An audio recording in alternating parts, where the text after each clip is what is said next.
భారతదేశంలో ఎక్కువగా వినియోగించే చిరుధాన్యాల్లో మిల్లెట్స్ ముఖ్యమైనవి. తక్కువ గ్లైసిమిక్ ఇండెక్స్తో ఉండి డయాబెటీస్ రోగులకు ఎంతగానో ఉపయోగపడే ఈ చిరుధాన్యాల గురించి మనం ఇవాళ తెలుసుకుందాం. కొర్రల్లో ఉండే అధిక ఫైబరు రక్తంలో చక్కెర పెరుగుదలను నిరోధిస్తుంది. వీటిలో ప్రోటీన్స్, అమినో యాసిడ్స్ పుష్కలంగా ఉంటాయి. అలాగే పర్ల్ మిల్లెట్ అంటే బాజ్రా, వీటిలో అధిక ఫైబరు జీర్ణక్రియకు సహకరిస్తుంది. స్థిరమైన గ్లూకోజ్ లెవెల్స్ ని నిర్వహిస్తుంది. కోడో మిల్లెట్ అంటే అరికెలు, వీటిలో యాంటీ ఆక్సిడెంట్స్ పుష్కలంగా ఉంటాయి.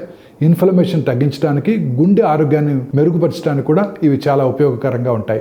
బార్న్యార్డ్ మిల్లెట్ అంటే సామలు, వీటిలో అధిక ఫైబర్తో పాటు బి కాంప్లెక్స్, కాల్షియము, ఇనుము వంటివి పుష్కలంగా ఉంటాయి. రక్తంలో గ్లూకోజ్ లెవెల్స్ ని కంట్రోల్ చేయడంతో పాటు అనేక రకాలైన ఆరోగ్య ప్రయోజనాలు అందిస్తాయి.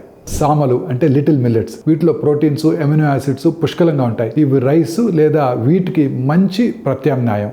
జొన్నలు మిల్లెట్స్ కానప్పటికీ అనేక రకాలైన పోషకాల కారణంగా చిరుధాన్యాల్లో చేర్చడం జరిగింది. ఈ గ్లూటెన్ రహిత ధాన్యంలో యాంటీ ఆక్సిడెంట్స్, ఫైబరు, మెగ్నీషియము, ఇనుము వంటి ముఖ్యమైన మినరల్స్ పుష్కలంగా ఉంటాయి.